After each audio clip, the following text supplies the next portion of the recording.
ওপোর মধ্যে তিনটে mobile launch করেছে Oppo A6 Pro, Oppo A6 এবং ওপো A6X। তিনটে ফোনের যদি বিশেষত্ব আমরা দেখি তাহলে ওপো A6 Pro এর রয়েছে 7000 mAh এর ব্যাটারি, তার সাথে 80 ওয়াটের সুপারহুক চার্জার। আপনি যদি সারাদিন ফোনে কাজ করেন সেক্ষেত্রে আপনার ব্যাটারি ব্যাকআপ নিয়ে চিন্তা করতে হবে না, কারণ এখানে 7000 mAh এর ব্যাটারি আছে।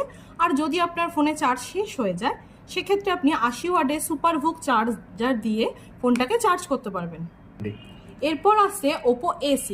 আপনি যদি বন্ধুদের সাথে কোথাও ঘুরতে গিয়ে থাকেন কোনো সুইমিং পুলে, সেক্ষেত্রে আপনার মনে হলো আপনি আন্ডার ওয়াটার ফটোগ্রাফি ভিডিওগ্রাফি করবেন, তার জন্য এই ফোনটা আপনার জন্য বেস্ট, কারণ এখানে IP66, 68 এবং 69 IP তিনটে রেটিং এখানে আপনি পেয়ে যাচ্ছেন। তাই আপনাকে কোনো চিন্তা করতে হবে না আন্ডার ওয়াটার ফটোগ্রাফি এবং ভিডিওগ্রাফির জন্য।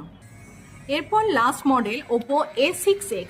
আপনি যদি রোদ্রে বাইরে বের হন এবং আপনি আপনার ডিসপ্লেতে কিছুই দেখতে পাচ্ছেন না, তখন এই ফোনটা আপনার জন্য বেস্ট, কারণ এখানে রয়েছে 1125 নিটসের ব্রাইটনেস, সাথে পাচ্ছেন 120 হার্টজের রিফ্রেশ রেট। তো সেক্ষেত্রে আপনি যদি রোদ্রে বেরিয়ে আপনি ফোনটাকে স্ক্রল করেন বা কোনো অ্যাপ্লিকেশান যদি অন করেন সেক্ষেত্রে আপনার কিন্তু কোনো অসুবিধা হবে না। তো আপনি আজকেই চলে আসুন, ওপরে এই তিনটে নতুন মডেল লঞ্চ হয়েছে, পারচেস করার জন্য নিয়ারেস্ট স্টোরে।